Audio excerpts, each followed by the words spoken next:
à tous, bienvenue dans Accès Direct. On est ensemble pendant une grosse demi-heure. Cette émission, c'est aussi la vôtre, alors n'hésitez pas à venir commenter sur les réseaux sociaux. Si c'est possible pour interagir avec notre invité, avec nos invités, on posera vos questions à votre place. On est là pour ça. Au sommaire, aujourd'hui, je reçois Vincent Rolland, coprésident de Savoie-Mont-Blanc Tourisme. Nous parlerons avec lui du bilan de la saison d'été, mais également de la saison d'hiver qui arrive et il y a plein de choses à dire. Et puis lundi, ça rime avec sport. Sébastien Germain reçoit aujourd'hui Ludovic Valentin, l'organisateur du Red Bull Elements qui a eu lieu ce week-end du côté de Talloires. Olivia, bonjour. Bonjour. Alors, du côté de l'actu, qu'est-ce qu'on trouve ce soir dans le JT? Alors ce soir, au titre, donc 2 titres. Le premier, vous savez, c'est 4 ânes qui ont été abattus par un chasseur suisse. Il y a eu un rassemblement hier dans le massif des Bauges. Donc plus de 200 personnes, c'est Kimberly Trivio qui s'est rendue là-bas. Et puis on continue à parler animaux, on va dire. Voilà, avec votre sujet d'ailleurs, Pauline. Exactement. Amie aussi dans un élevage d'escargots, dans une escargotière. Je ne savais même pas que ça existait. Eh bien oui. Et il y en a un paquet en Haute-Savoie. 160 000, ce qui est assez impressionnant. Du coup, on découvrira ça avec vous. Et je les ai écoutés et ils sont très très bons. Alors ça c'est l'actu qui verra dans le JT, mais il y a aussi de l'actu forcément un peu partout dans les journaux. Et on commence notamment chez nos voisins suisses. Exactement, avec la Tribune de Genève. Il titre « Il faudra moins de signatures pour voter à Genève ». Donc ils ont été plus de 62% à vouloir faciliter la convocation aux urnes des Genevois. En clair, le lancement d'une initiative constitutionnelle nécessitait avant 10 263 signatures. Aujourd'hui, elle en nécessitera seulement 7 697. Donc certains citoyens et partis seront très heureux, d'autres le regrettent. C'est le cas du Conseil d'État qui regrette cette modification des règles. Et je cite, « Ils voteront à tort et à travers ». Il y a aussi le parti de l'entente qui est déçu de cette décision. Cela pourrait aussi multiplier les coûts et les initiatives, si elles se multiplient évidemment. Et ensuite, le président du Parti libéral radical de Genève, Alexandre de Cernaclan, estime que, je cite, « Le recours au peuple doit être le dernier recours ». Et puis on va parler écologie pour le deuxième sujet. Effectivement, cette fois-ci avec France Bleu Pays de Savoie. Vous le savez, Fanette de Buisson nous en avait parlé, le lac du Bourget baisse de 3 cm par jour en ce moment. La préfecture de Savoie a fait un arrêté qui interdit les plongeons, évidemment, puisque d'ici quelques jours, le niveau aura baissé de 70 cm. Donc ça devient quand même très dangereux. À savoir qu'à partir de novembre, le niveau normal du lac reviendra. De toute façon, il est trop froid. Exactement. On ne plonge pas. C'est ça, on ne plongera pas de toute façon. Et vous, Pauline, on part du côté d'Annemasse. Et oui, c'est assez rare pour être souligné, mais Annemasse a réussi le pari de devancer Paris et toutes les autres villes de taille équivalente. Depuis le 16 septembre, eh bien, il est désormais possible, vous le voyez, d'acheter ces tickets de bus à partir d'une application mobile en quelques secondes et très peu de clics. L'application s'appelle e-Ticketac, bah oui, comme les écureuils. Elle a été conçue pour faciliter le quotidien des usagers du réseau de transport en commande d'agglomération annemassienne. Alors, il suffit de télécharger, de créer son compte et ensuite d'acheter autant de tickets qu'on l'on souhaite avec sa carte bleue. Alors une bonne nouvelle qui devrait aussi réjouir les automobilistes qui seront moins longtemps derrière les bus parce qu'on le sait, les gens achètent normalement les tickets là, donc il y aura peut-être moins de monde, donc un peu moins d'embouteillage on va dire, peut-être. Et puis on part au bord du Léman, où une famille qatari fait grincer des dents. Et oui, c'est dans la petite commune de Nernier. La famille princière qatari a pu se faire construire une grande propriété au bord du lac Léman en s'affranchissant de la réglementation. La propriété multiplie les irrégularités urbanistiques. Une pergola et une plateforme en béton qui sert de tapis de prière ont été plantées en zone non constructible.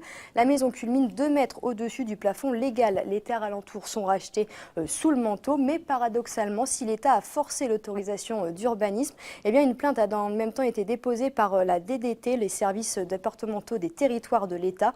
Le dossier sera jugé le 12 octobre devant le tribunal correctionnel de Thonon-les-Bains. Et d'ici là, ça devrait faire couler beaucoup d'encre.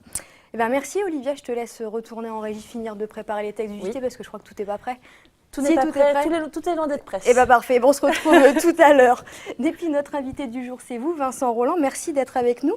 Vous êtes coprésident de Savoie-Mont-Blanc Tourisme. Alors, on va parler de la saison d'hiver, bien évidemment, que vous venez de lancer, mais avant, on va parler de la saison d'été. Comment s'est-elle passée, cette saison d'été? Elle s'est plutôt bien passée avec un bon mois de juin, mois de juillet, août aussi tout à fait satisfaisant. Toutefois avec des fortunes diverses, puisqu'on a noté de bonnes progressions autour des lacs, et plutôt de la stabilité en montagne, nous attendrons la fin du mois de septembre pour savoir ce qu'il en est vraiment. Nous avions été jusque-là gâtés par la météo, celle de septembre est un peu moins bonne. Néanmoins, depuis 3 ans, on devrait franchir à nouveau la barre des 22 millions de nuitées touristiques, ce qui est convenable mais insuffisant. C'est quand même de plus en plus prisé la montagne l'été ou pas? J'aimerais bien. Les acteurs du tourisme, et on le dit, on le répète, ont fait beaucoup d'efforts pour adapter leur offre aux attentes de la clientèle estivale. Alors la montagne élitiste, l'alpinisme, qui sont un peu dans nos gènes, demeurent évidemment, mais toutefois l'offre a été considérablement élargie pour avoir des loisirs plus accessibles sur le plan physique, pour avoir aussi des gratuités ou des packages. Toutefois, cela est insuffisamment su des vacanciers qui ne viennent pas, à mon goût, assez nombreux sur nos territoires. Parce que les stations font de plus en plus d'efforts. Les stations ont fait, en termes d'offres, les professionnels, des efforts considérables pour développer une offre multi-activité, si j'ose dire, qui réponde au goût de chacune et de chacun. Mais ceci n'est pas encore suffisamment connu des vacanciers potentiels, tant et si bien que lorsqu'on interroge un vacancier qui vient chez nous, il se déclare 8 fois sur 10 surpris et agréablement surpris par l'offre qu'il trouve sur nos territoires. Donc moi je lance un cri d'alarme en quelque sorte en disant montagnards, j'ai envie de dire de tous les pays, unissez-vous pour faire la promotion de votre offre de telle sorte à ce qu'elle rentre dans l'esprit des vacanciers et que ceux-ci viennent plus nombreux chez nous l'été. On a un potentiel de développement extrêmement important, mais si nous ne sommes pas capables de le valoriser… C'est ça, ça veut dire plus de communication, encore plus. C'est plus de communication et une communication globale. Il faut arrêter de ne penser qu'à son église, qu'à son nombril. Mais l'été, nous sommes en concurrence avec la planète entière. Il faut bien avoir conscience de cela. Et pour rivaliser avec la planète entière, eh bien, nous devons nous unir pour mettre sur le devant des médias, de la communication, des réseaux sociaux, l'offre de montagne en Savoie-Mont-Blanc. Un été comme celui-ci où il a fait quand même particulièrement beau, ça aide pour l'été suivant? Absolument. On capitalise d'une certaine manière puisque l'indice de satisfaction des clients était extrêmement élevé et la météo y a joué sa part.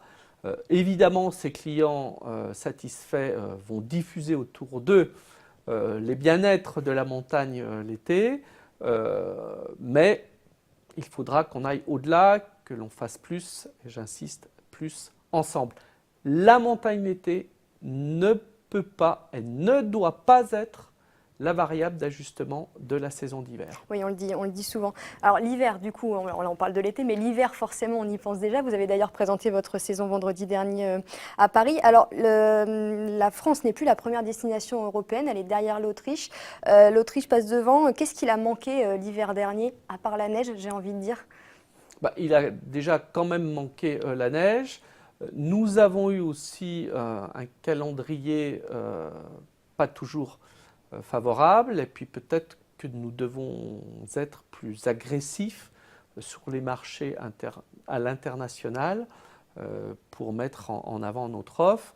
On reste quand même avec une quarantaine de millions de nuitées touristiques, la destination majeure dans le monde s'agissant des sports d'hiver, mais un principe marketing veut aussi que nous devons renforcer nos points forts. Ça veut dire, là vous parliez du calendrier l'année dernière, vous parliez notamment de Noël effectivement qui tombe un week-end. Cette année c'est quasiment pareil. Ça veut dire que la difficulté elle va encore être aussi cette année sur Noël? Alors c'est bien différent puisque l'année dernière ça tombait sur un dimanche et notre système de location fait plutôt des locations en général, pas systématiquement du samedi au samedi, donc on se retrouvait assez pénalisé de venir passer un réveillon alors qu'on avait roulé toute la journée. Désormais, pour cette année, Noël se trouve être, et Nouvel An donc, une semaine plus tard, un lundi. Ça permettra un long week-end. Il n'y aura pas ce problème de chevauchement du samedi et du dimanche. ça laisse augurer des vacances de Noël moins complexes que l'année dernière. Et puis février s'annonce elle aussi sous de bons auspices. Pour revenir à Noël, enfin cette période des vacances de Noël, on le sait maintenant, est-ce qu'il faut oublier les vacances de Noël avec la neige? La neige, c'est bien s'il y en a pas, c'est pas grave, il faut faire autrement aussi, il faut penser différemment ces vacances de Noël. Alors, le pire n'est jamais sûr et nous verrons bien si nous sommes enneigés pour les vacances de Noël ou pas. Ce à quoi vous faites allusion, c'est la diversification de l'offre touristique hivernale. Il est vrai, là aussi, que les professionnels se sont adaptés depuis bien longtemps à offrir quelque chose en plus du ski. Alors, le ski reste l'épine dorsale de l'activité en hiver dans nos stations, mais il faut aussi agrémenter cette activité de tout autre sport, ludique, découverte du patrimoine, découverte environnementale, j'en passe, et des meilleurs. C'est plus qu'une alternative, c'est un complément. Et j'insiste sur l'aspect complémentaire des nouveaux produits. Maintenant, on vient quand même rechercher la neige l'hiver. Pour cela, il faut être en mesure d'offrir un minimum de skiabilité et les collectivités, communes, départements, la région Auvergne-Rhône-Alpes se sont mis aussi sur cette thématique de telle sorte à aussi sécuriser le produit neige. Ça fait vivre, nous ne l'oublions pas, beaucoup de professionnels. Effectivement. Sur les vacances de février, là, ça reste forcément un best-seller. Il y a beaucoup de constructions qui se font aussi dans les stations, de plus en plus qui s'agrandissent. Pour autant, pour avoir une clientèle plus diversifiée, est-ce qu'il ne faudrait pas aussi baisser les tarifs? On dit souvent que le ski, c'est très cher, notamment pour des familles qui viennent à 4 ou 5, de baisser ces tarifs de ski pour qu'il y ait encore plus de monde qui puisse accéder au ski au mois de février. Alors, première chose, en Savoie-Mont-Blanc, c'est 110 stations de sport d'hiver. Il y a des petites, des moyennes et des grandes. Et d'une certaine manière, on s'adresse à plusieurs types de clientèle. Et donc, un large éventail de choix, y compris selon ses moyens. Ça, c'est la première chose. La deuxième chose, il y a des opérateurs qui ont des prix d'appel qui sont souvent plus intéressant que ce qu'on peut retrouver vers les destinations soleil, vers les destinations lointaines. Alors il faut être, j'ai envie de dire, un consommateur réactif et attentif pour attraper ces offres bon marché qui généralement, effectivement, ne sont pas très nombreuses. Il faut réserver très tôt, il faut y penser dès maintenant. Là. Il faut y penser dès maintenant, c'est ce qu'on appelle en patois savoyard le early booking. Alors très rapidement, il nous reste un peu plus d'une minute. Il y a aussi le côté sportif forcément qui est attractif cette année. 9 Coupes du Monde dans 7 stations différentes. C'est ça aussi la force de Savoie-Mont-Blanc. C'est ça la force de Savoie-Mont-Blanc. Nous sommes partenaires de la Fédération française de ski depuis longtemps parce que nous pensons qu'en aidant la fédération, donc en mettant en place des moyens pour les athlètes, ils pourront demain porter nos couleurs et redonner un peu plus d'intérêt au sport d'hiver. Première chose. Et deuxième chose, on se doit, dans nos sites, dont les configurations géographiques sont généralement très bien disposées pour accueillir des épreuves de Coupe du Monde, eh bien justement organiser ces événements. C'est un coup de phare sur la destination au moment de l'événement. Le critérium de Val d'Isère, de la première neige à Val d'Isère, par exemple, c'est à peu près sur l'ensemble des épreuves 150 millions de téléspectateurs, ce qui en fait la deuxième audience après Kitzbühel. Nous qui aimons le ski, on est tous fascinés par Kitzbühel, mais chez nous, il y a des choses aussi pas mal qui se font. Donc on doit être à côté, on doit soutenir ces événements sur le biathlon, le ski cross, le télémark ou d'autres encore, pour que la destination soit mise en avant sous les feux de la rampe et de l'actualité, avec des athlètes qui gagnent. C'est ça, c'est ce que j'allais dire. Avec des médailles en plus, ce sera formidable. Merci beaucoup Vincent Rolland d'être venu sur notre plateau. Et puis bon hiver à vous, on espère la neige le plus tôt possible. Nous croisons les doigts. Merci beaucoup. Et alors avant de recevoir Sébastien et son invité, deux infos dont une qui vous intéresse forcément Vincent Rolland, c'est l'élection en tant que sénatrice de Martine Berthet, maire d'Albertville. Elle est la première femme à occuper ce poste en Savoie. Elle succède à Michel Bouvard qui a démissionné pour donner la priorité à son mandat départemental. Pour se conformer à son tour à la loi sur le non-cumul des mandats, la sénatrice a prévu de quitter le fauteuil de maire d'Albertville qu'elle occupe depuis 2014 pour redevenir simple conseillère municipale. Martine Berthet fera connaître prochainement sa décision de conserver soit son mandat de conseillère départementale, soit de conseillère municipale. Et on suivra ça avec attention. On a un commentaire Facebook, me dit-on. Ah pardon. Et puis un anniversaire aujourd'hui, les 40 ans d'Allergante on va voir quelques images. Le laboratoire pharmaceutique basé à Pringy a ouvert ses portes aujourd'hui et ce pour la première fois. Il devra agrandir ses locaux et faire de nouveaux produits. 501 millions d'euros, c'est le chiffre d'affaires, soit 4,7 fois plus qu'en 2006. Il y aura un reportage complet demain dans le JT. Vincent Rolland, merci beaucoup. Je vais aussi également, effectivement, si vous voulez réagir sur les réseaux sociaux, n'hésitez pas à venir commenter, à venir participer, à parler avec nous. Là, on va parler sport avec toi, Sébastien Germain, et ton invité. Est-ce que tu peux nous présenter ton invité? Alors, j'ai le plaisir et l'honneur de recevoir Ludovic Valentin. Ludovic Valentin, c'est un habitué des plateaux de 8 Mont-Blanc. Ludovic, comme vous connaissez en tant qu'organisateur de l'Apsman, le triathlon d'extrême, qui s'est déroulé au mois de juin notamment. Mais là, je vous ai invité, vous êtes organisateur aussi du Red Bull Elements. Voilà, une épreuve différente de l'autre côté du lac, mais toujours aussi belle et passionnante avec 4 disciplines cette fois-ci sur les 3 éléments, l'eau, l'air, la terre, qui s'est déroulée samedi en journée à Talloires. D'où est-ce que ça vous vient, cette envie de mettre en place des épreuves de sport extrême comme celle-ci? Ouais, c'est le plaisir de ce sport extrême et du dépassement de soi aussi, et puis en combinant ça avec un beau territoire, le territoire du lac d'Annecy qui est quand même exceptionnel pour du sport outdoor. Alors, on rappelle très précisément en quoi est-ce que ça consiste, ce Red Bull Elements. Donc, on vous l'a dit, 4 épreuves, dont une nouvelle, la natation qui a remplacé l'aviron. Voilà, le Red Bull Elements, c'est 3 éléments, 4 épreuves. La natation qui a remplacé l'aviron, donc sur l'eau. Pourquoi d'ailleurs ce choix? Pour diversifier un petit peu l'épreuve et renouveler, relancer le boost autour de cette épreuve. Donc la natation qui part ensuite en trail du bord du lac au sommet de la Tournette. Donc là, une montée verticale depuis le bord du lac jusqu'au fauteuil, où là, on a le passage de relais du trail au parapente, le 3e élément avec l'air, qui vont décoller et atterrir 3 fois avec plusieurs transitions et des remontées à pied, 3 km à pied, plus de 500 mètres de dénivelé positif en remontant avec son parapente plié dans le sac. Donc ça on essaye aussi de sortir la discipline de son contexte habituel. Et enfin, le parapente passe le relais à la dernière des disciplines, le VTT, qui lui aussi repart sur un parcours assez engagé, 21 km, plus de 1500 mètres de dénivelé positif. Donc c'est que des disciplines qui s'enchaînent. Donc 4 équipiers, le même ne fait pas les 4, et des disciplines pour lesquelles on essaye de sortir du contexte habituel vraiment dans ce territoire. D'où est-ce que ça vient? Qu'est-ce qui a eu l'idée de cette épreuve, le Red Bull Elements?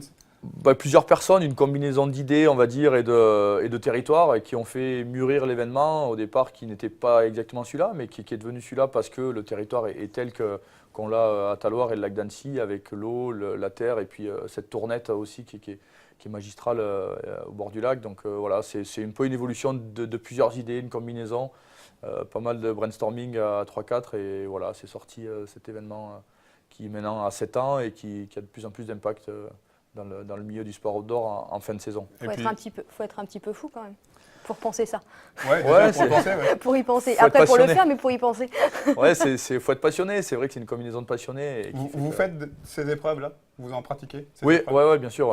Oui, on les teste. C'est pour ça que ça donne envie. Voilà, ouais. Vous l'avez dit, c'est une épreuve qui prend de plus en plus d'ampleur puisque cette année, le plateau était particulièrement relevé avec de nombreux champions du monde, notamment l'équipe de France de nage en eau libre, un ancien coureur cycliste pro. On a vraiment du grand monde.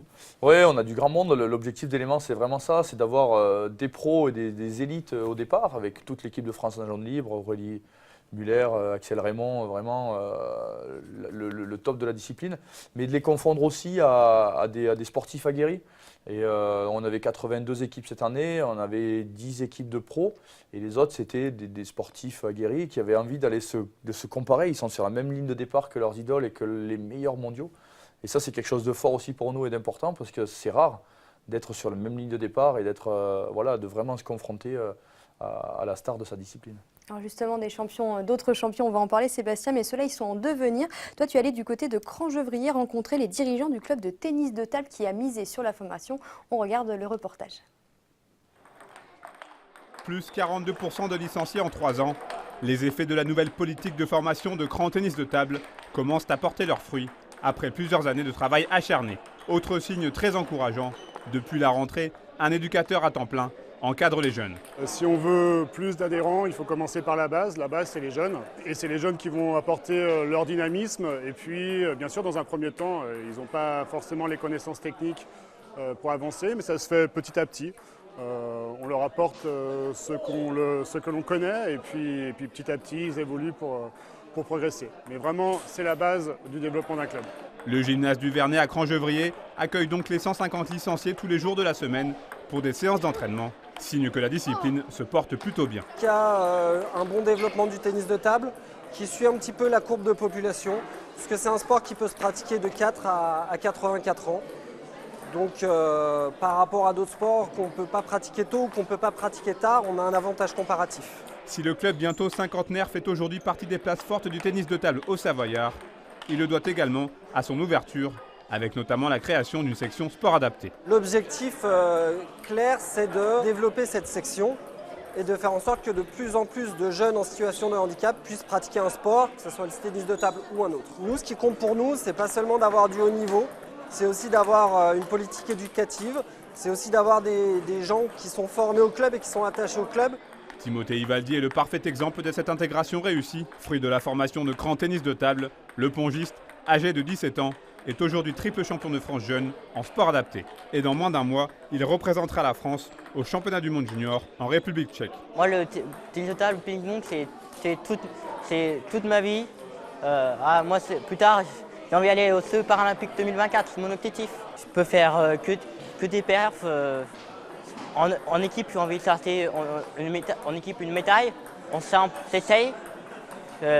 Avant, je peux faire que des perfs, c'est non classé mondial. Je trouve ça extraordinaire pour ces enfants-là parce qu'ils s'ouvrent encore plus aux autres. Ça lui apprend à gérer, même dans sa chambre d'hôtel, à gérer ses affaires, à ne pas perdre son passeport, des choses comme ça. Et vraiment, c'est très important, quoi. Prochaine étape pour le club gévrien, faire monter ses équipes seniors au niveau national le plus rapidement possible. Alors Ludovic, on le voit dans le sujet, est-ce que vous, dans vos disciplines, il y a aussi un travail de formation ou est-ce que c'est un peu plus aguerri? Est-ce que ça commence à s'apprendre dès l'âge? C'est plus aguerri, mais il faut toujours l'apprendre au plus jeune âge, parce que c'est là où on inculque le plus de discipline et de valeur. Et c'est vrai que il y a de la discipline et une adaptation plus jeune. Alors est-ce que pour cette 7e édition, vous avez touché au parcours? On a un petit peu évolué sur le parcours, surtout avec le changement entre l'aviron et la natation. Donc ça a pas mal évolué sur l'eau, mais les autres parcours, eux, sont restés en place parce qu'ils sont appréciés et aujourd'hui, c'est les parcours de référence de l'événement. Pour en revenir aux 4 disciplines, quelles sont les principales caractéristiques de chacune? L'objectif premier, c'est de sortir le sport de sa caractéristique classique, on va dire olympique. Du coup, la natation, il y avait une partie natation, mais il sortait sur un filet avec une transition à pied. Donc c'est vraiment sur 2,8 km, on avait 1000 mètres de course à pied, c'est quand même différent. Le VTT, c'est pareil, on a un passage dans des cordes et une passerelle à 10 mètres de haut. Le parapente, il remonte en parapente en pleine course, et ça c'est assez inhabituel de remonter, plier sa voile pour repartir. Et pareil pour le trail, où là c'est une montée vraiment verticale, c'est quasiment un double kilomètre vertical, donc c'est toujours des spécificités différentes, où notre objectif c'est vraiment de sortir la discipline de ces gonds, on va dire, habituels pour aller chercher autre chose sur cet événement. Et en quoi est-ce qu'elles sont complémentaires, ces disciplines, la natation, le parapente, le trail et le VTT? L'objectif, c'est l'outdoor qui est complémentaire là-dedans, et c'était de mettre des disciplines différentes en fait. C'est vraiment de faire cohabiter des personnages et des pratiquants qui ne vont pas du tout cohabiter tout au long de leur saison sportive individuelle. Et là, ils se retrouvent, ils cohabitent avec des nageurs et des parapentistes. C'est deux mondes complètement différents. Et ça, c'est vraiment quelque chose de fort aussi sur l'événement, c'est de créer des équipes, de l'émulation entre ces participants qui n'ont pas le même pratique, on va dire, de l'outdoor. Et ça, c'est quand même quelque chose de fort aussi. Et autre notion très importante, c'est la notion de relais, puisqu'on l'a dit, hein, c'est une course par équipe, par quatre équipes, 4 relayeurs.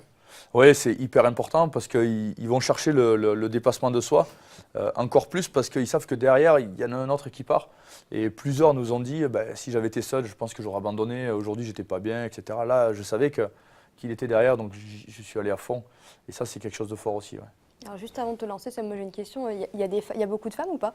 Oui, cette année on a aussi beaucoup progressé là-dessus, il y avait 8 équipes 100% féminines et après quelques autres équipes mixtes, donc c'est vrai que ça augmente et c'est l'objectif. On a fait créer et mis en place cette année un classement féminin, donc ça a été apprécié et du coup ça a marché puisqu'on avait ces 8 équipes contre 2 l'année dernière, donc ça, une belle progression. Une belle progression. Je Ouais. m'inscrirai l'année prochaine. On va parler d'autres sportifs qui ont performé, mais des Savoyards cette fois-ci, Sébastien. Oui, on commence avec une superbe nouvelle. On parle là de vélo. Benoît Cosnefroy, cycliste passé pro au sein d'AG2R La Mondiale au mois d'août dernier, est formé au Chambéry Cyclisme Formation, a été sacré champion du monde sur route Espoir en Norvège. C'était la semaine dernière. C'est une course réservée aux coureurs de moins de 23 ans. Benoît Cosnefroy, je l'avais interviewé dans le cadre d'un reportage. Le natif de Cherbourg s'est imposé au sprint. Il devient donc le 4e Français champion du monde dans cette catégorie. Et j'espère bien l'accueillir sur ce plateau à votre place d'ici la semaine prochaine ou dans 2 semaines. Ça dépendra de son programme. Mais voilà, j'aimerais vraiment qu'il soit sur ce plateau pour nous rappeler, pour qu'il nous explique cet exploit. Et puis un nouveau titre pour Clémentine Lucine. Oui, la skieuse nautique au Savoyarde qui a remporté la médaille d'or au championnat d'Europe. 30e titre européen, rendez-vous compte. La Savoyarde qui repart de Gmunden avec 3 médailles puisqu'elle se classe 3e en figure et 2e avec l'équipe de France au classement par équipe. On peut dire que la boucle est bouclée pour Clémentine Lucine puisqu'elle avait remporté son premier titre en Autriche en 1998. Une belle longévité. Voilà, et c'est certainement une de ses dernières compétitions en tout cas. Ludovic, un mot sur la performance des vainqueurs. Les parapentes McBoys qui s'imposent en 4h26 minutes et 8 secondes. Est-ce que c'est classé dans les bons crus? Oui, c'est classé dans les très bons crus, avec que des athlètes de très haut niveau dans cette équipe, vraiment quelque chose de très fort. Axel Raymond avait lancé le relais. Axel, on le connaît pour ses performances en Coupe du Monde et au JO, donc c'est vraiment quelqu'un de très très fort et une équipe très très forte derrière lui, très homogène surtout. L'important c'est l'homogénéité de l'équipe. Donc oui, un très bon cru cette année avec cette équipe-là et puis une équipe type. On a fait une équipe type avec les meilleurs de chaque discipline, qui l'a fait rêver beaucoup parce que là, on a vraiment les meilleurs mondiaux dans chacune de ces disciplines. Et puis l'écart avec les deuxièmes est très infime, hein, j'ai compté, 1 minute 33. Oui. C'est fou après une telle distance accomplie d'arriver à un écart aussi petit. Oui, il y a eu beaucoup de bagarres cette année entre les 3 premiers. Il y avait trois équipes qui se sont tenues toute la journée, un était devant, etc. Ça a vraiment bien bagarré et l'écart est infime à l'arrivée. C'était chaud jusqu'au dernier moment. Bon, j'en profite que vous êtes sur le plateau. L'Apsman 2018, il est déjà programmé, on imagine? Il est programmé 9-10 juin, il y a déjà pas mal d'inscrits. Donc on travaille déjà dessus parce que ça va arriver très très vite. Et le Red Bull Elements 2018 aussi? Il est aussi programmé, on donne rendez-vous pour la fin de saison, 15 septembre, donc ce sera le samedi 15 septembre à Talloires pour cette 8e édition. Donc voilà, On a le temps de faire une équipe d'ici l'année prochaine. Les amateurs de sport extrême, n'hésitez pas, il y a de quoi faire. Sébastien, il vous reste un petit peu de temps si vous avez encore d'autres résultats sportifs. Il nous reste une Alors on minute sait 30. que l'équipe d'Annecy en Coupe de France est imposée contre l'équipe de Pontoise 4-0 en Coupe de France 4e tour. À signaler aussi les victoires en rugby on a des belles performances du côté d'Annecy, des belles performances du côté de Rumilly qui se sont qualifiés, qui ont gagné leur premier match. Donc Rumilly est 3e au classement, Annecy est 2e. En Fédéral 1, Chambéry qui continue son cavalier seul en Fédéral 1, pardon. 3e journée, 3 matchs, 3 victoires pour cette équipe. Donc voilà, c'est un très très bon début de championnat pour ces équipes. Et puis on a aussi des résultats de handball avec là des fortunes diverses pour les clubs savoyards. La défaite de Chambéry du côté à domicile au Phare contre Saint-Raphaël 24-28. Chambéry qui connaît un très mauvais début de saison. 2 matchs, 2 défaites. On sait qu'il y a eu beaucoup de changements. Donc on attend de voir si la mayonnaise va prendre. En National 2, Aix-les-Bains s'incline. Aix-les-Bains 12e sur 12. Défaite également pour Annecy-le-Vieux du côté de Vesoul. Et enfin, une bonne nouvelle en National 3, la victoire d'Annecy du côté d'Avignon 25-28. Quand même, il y a quand même des victoires. Voilà. Merci beaucoup Sébastien, merci beaucoup Ludovic d'avoir été avec nous, peut-être un petit peu fatigué de ce week-end quand même. Merci d'être venu nous raconter ce week-end. Normalement, Olivia Boisson devrait me rejoindre pour les titres du JT si tout va bien, à moins qu'elle ne soit pas prête. Si a priori, je vois la porte qui commence à s'ouvrir. Elle n'a pas de micro, et ben c'est pas grave.